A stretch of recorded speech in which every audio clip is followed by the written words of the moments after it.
हम लोग कहाँ जा रहे हैं? आज हम जा रहे हैं मेट्रो स्टेशन। Metro station. वहाँ पे क्यों जाएंगे और फिर वहाँ से टिकट खरीदेंगे। फिर? लाल किला का। लाल किला दिल्ली में। अभी हम लोग कहाँ पे हैं?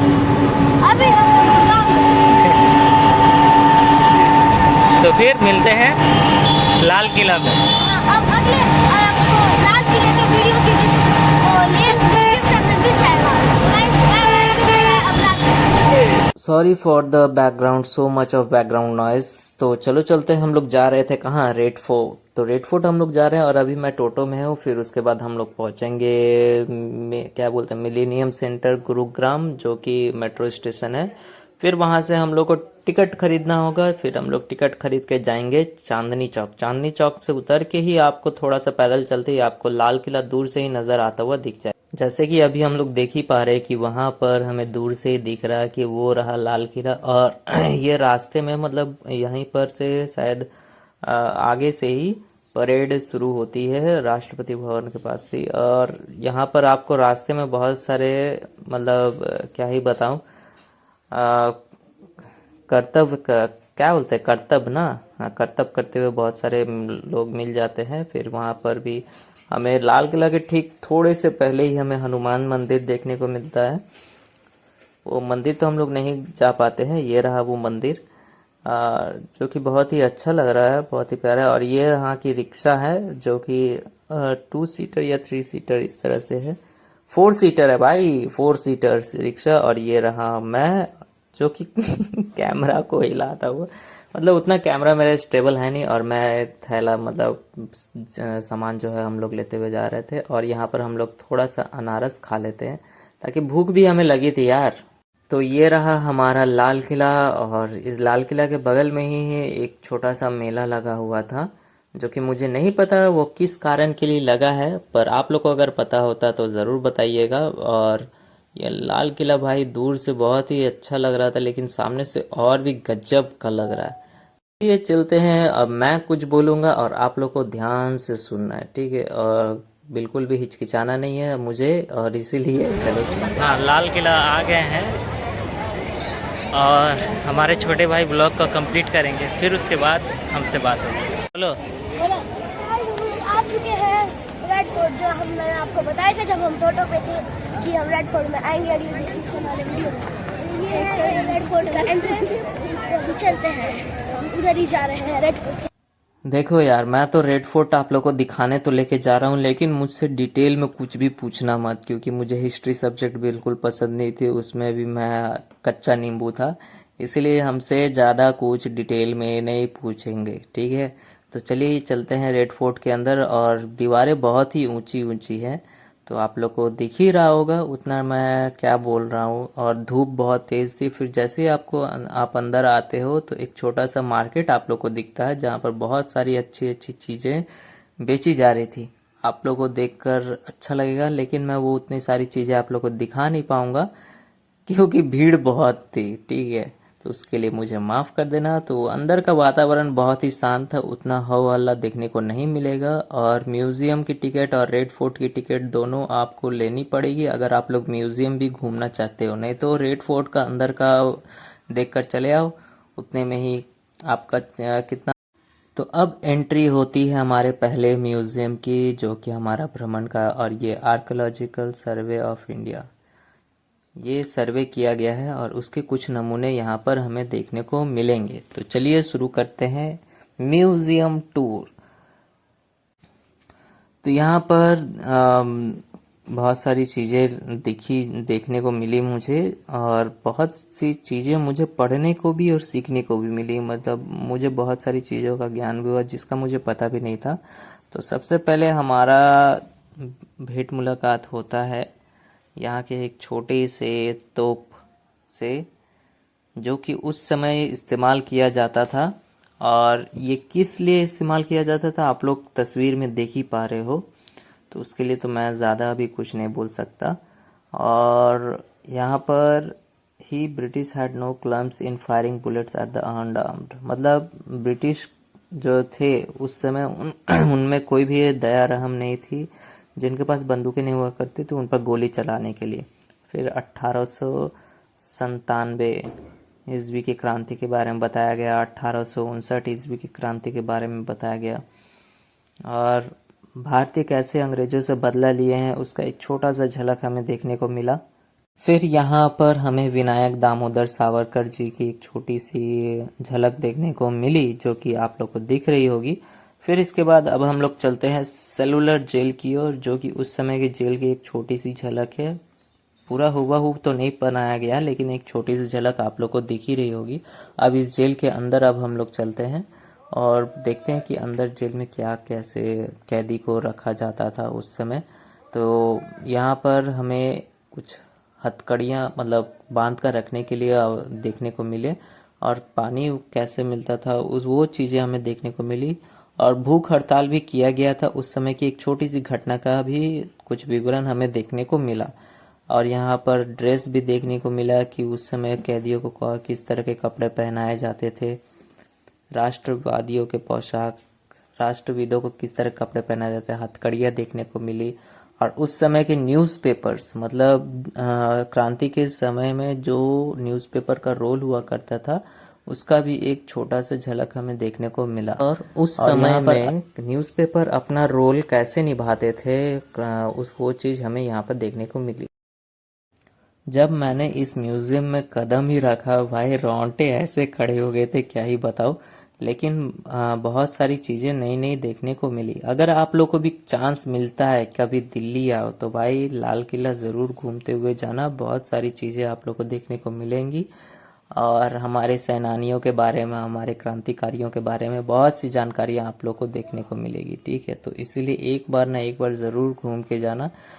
फिर हमें यहाँ पर स्वामी सहजानंद सरस्वती जी की एक छोटी सी विवरण देखने को मिलती है। फिर यहाँ पर बाबा रामचंद्र जी की भी एक छोटी सी विवरण देखने को मिलती है। और यहाँ पर कोडेड मैसेज रहता है हिंदुस्तान गदर पार्टी की तरफ से, जो कि आप लोग देख सकते हो और पॉज करके पढ़ भी सकते हो। और ये उस समय की कुछ पत्र हैं जो लिखा करते थे क्रांतिकारी एक दूसरे से बातचीत करने के लिए।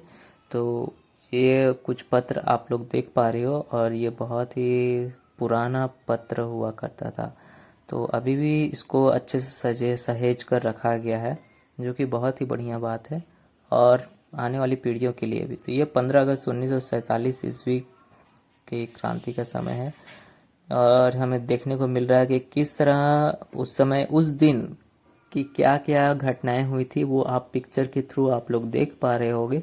ये पहला न्यूज़पेपर का रोल था, India independent, British rule ends. फिर यहाँ पर द होस्टेड फ्लैग, जब फ्लैग का होस्ट किया गया था, फहराया गया हमारे भारतीय झंडे को। और ये है उस समय की घटना की स्थल की तस्वीर है। ठीक है, तो आप लोग पॉज करके एक एक करके आप लोग देख सकते हो जूम करके। ठीक है, और यूट्यूब पर तो जूम की भी फैसिलिटी आ गई, आप वीडियो में भी पॉज कर सकते हो। और ये यहाँ पर कुछ हमारे वीर बहादुर सेनानी है। पता नहीं इतना सारा जगह फालतू का कुछ हो रहा है। फालतू का नहीं है, ठीक है। ये क्या है ये फालतू? ये तो अभी से थक गई है, बैठती है नीचे। यश तुम थका है? नहीं थका है ना? पेड़ों का भी नंबर है यहाँ पे।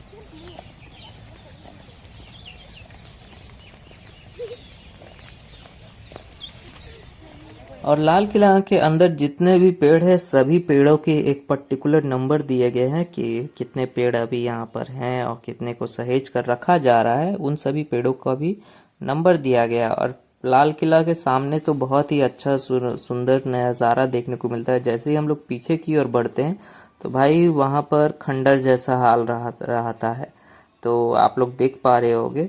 और सामने ही आपको जैसे ही आप चक्कर लगाते हो आधा चक्कर से भी कम का पूरा होता है, तो यहाँ पर भी एक एंट्रेंस गेट होता है जो कि उस दूसरे तरफ भी जा सकते हो। लाल किला एक छोटा सा जगह वह बहुत बड़ा जगह है। ठीक है, यहाँ पर कैंटीन हम लोग आधा ही लाल किला घूमे हैं। खाने के लिए आप लोग को यहाँ पे सेल्फ सर्विस करनी पड़ेगी और सभी चीज़ें हैं। बस खाने पीने की जितनी भी चीज़ें थी, प्राइजेस जो है वो ठीक ही ठाक थी, ना ज़्यादा कम ना ज़्यादा थी। तो यहाँ पर आप लोग देख सकते हो यहाँ के फैसिलिटी, कैंटीन के अंदर की फिर उसके बाद खा पी करके हम लोग चल आते हैं सुभाष चंद्र बोस जी की जीवन गाथा को देखने के लिए, और उनके जो भी योगदान थे भारत को स्वतंत्र करने के लिए, स्वतंत्र करने के भूमिका में, वो सभी चीज़ें। तो ये पहली चीज़ है, वो है हमारे नेताजी सुभाष चंद्र बोस जी की टोपी, जो कि वो पहना करते थे, और लाल किले से आई आवाज़ दिल्ली चलो। तो इस तरह की तस्वीरें हमें देखने को मिलती है उस समय की। INI trial opens in red fort. Red fort में INI का ट्रायल ओपन हुआ था, जहां पर सेनानियों को भर्ती किया जा रहा था।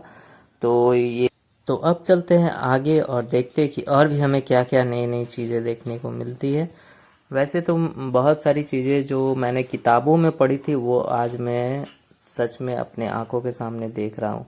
तो ये संग्रहालय के बारे में है, म्यूज़ियम के बारे में है कि यहाँ पर आपको क्या क्या चीज़ें देखने को मिलेगी। तो ये रहा हमारे नेताजी सुभाष चंद्र बोस जी की तलवार, जो कि बहुत ही खतरनाक लग रही है। और ये एक सैनिक का आइडेंटिटी कार्ड है, जो कि आज़ाद हिंद फौज का पहचान पत्र है किसी एक सैनिक का। और ये बैजेस है आज़ाद हिंद फौज के सैनिकों के बैजेस है। तो आपको यहाँ पर मैं दिखा देता हूँ, मेडल्स ऑफ INA। और ये जो है वो उस समय के करेंसीज के नोट्स थे, नोट मतलब जो पैसे हुआ करते थे उस समय किस तरह दिखते थे, उसके नोट्स हैं। तो दिख रहा होगा आप लोग को, 100 रुपये का नोट है और एक 10 रुपये का नोट है, और ये शायद जापानी नोट है मेरे ख्याल से। और ये जो है वो कैप्टन्स के कंधे पर जो लगता नहीं है, वो है। और यहाँ पर हमें सुभाष चंद्र बोस जी की कुर्सी भी देखने को मिल जाती है। फिर जैसे ही अंदर जाते हैं तो उस समय के जो हमारे तिरंगा हुआ करता था, वो इस तरह का दिखा करता था चरखा में। तो आप लोग को मैं ये पूरा व्यू दिखा देता हूँ कि पूरा इस तरह से दिखा करता था। और जैसे ही हम लोग अंदर की ओर और जाते हैं तो हमें सुभाष चंद्र बोस जी की माता और उनके पिता दोनों को देखने को मिलता है। और बगल में ही आपको बोस परिवार मतलब फुल फैमिली, सुभाष चंद्र बोस जी की फुल फैमिली की फ़ोटो आपको देखने को मिलती है। और ये और एक फ्लैग है, इसके बारे में तो मुझे उतना कुछ खास पता नहीं। और ये जो है हमारे सुभाष चंद्र बोस जी का जन्म कहाँ हुआ था, उसकी एक झलक है। उनकी कुंडली भी दी गई है, उनकी कुंडली कैसा हुआ करती थी, और ये भी चीज़ बताया गया। और ये यहाँ से शुरू होती है हमारे सुभाष चंद्र बोस जी की जीवन गाथा। उन्होंने स्कूलिंग कहाँ से की, कॉलेज में क्या किया, वो क्या बोलते हैं, क्रांतिकारी गतिविधि में वो कैसे आए, और उन्होंने कैसे कैसे स्ट्रगल की, ये सभी चीज़ें हमें देखने को मिलती है। और यहाँ पर उनके आज़ाद हिंद फौज के सिपाही कैसे रहते थे, मतलब उनकी क्या पोशाक थी, वो रजिस्टर के कैसे क्या काम करते थे, उन्हें कैसे नोट दिया, या जो भी चीज़ें उनसे रिलेटेड है वो यहाँ पर आपको देखने को मिल जाती है। फिर यहाँ से उनके कॉलेज की गतिविधियाँ शुरू हो जाती हैं। उन्होंने ग्रेजुएशन किस में किया था, कौन से कॉलेज से किया था, सभी चीज़ें आपको डिटेल में यहाँ पर पता चलता है और आपको देखने को भी मिलता है। 22 अप्रैल 1921 में कैम्ब्रिज में उन्होंने अपना त्याग पत्र दिया था, पता नहीं किस वजह से, वो आप लोग देख सकते हो, पढ़ सकते हो।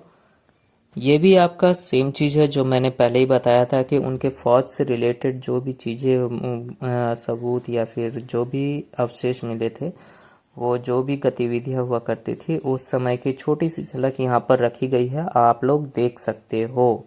ठीक है, अब यहाँ पर हम लोग चल आते हैं सुभाष चंद्र बोस जी की एक प्रतिमा के पास। फिर ये जो है हमारा लास्ट फेज है, जब उन्होंने क्रांतिकारी गतिविधियों में उन्होंने अपना हिस्सा लिया था। तो यहाँ पर उनको अरेस्ट कर लिया गया था स्वतंत्रता दिवस के दिन। कुछ भी खाना पानी कुछ नहीं दिया जा रहा था। और यहाँ से आप लोग देख पाओगे, क्योंकि मैं CEO ऑफ कलकत्ता म्यूनसिपलिटी के भी CEO रहे थे। वो 1926 में उन्होंने बहुत सारे काम किए। तो मैं आपको बहुत ही स्पीड में दिखाता हुआ जा रहा हूँ क्योंकि लेट बहुत हो रहा है। सो गाइज, अभी यहाँ पर पूरी वीडियो ख़त्म नहीं हुई है, आप लोग को पार्ट 2 में फिर से आना है। तो मिलते हैं पार्ट 2 में।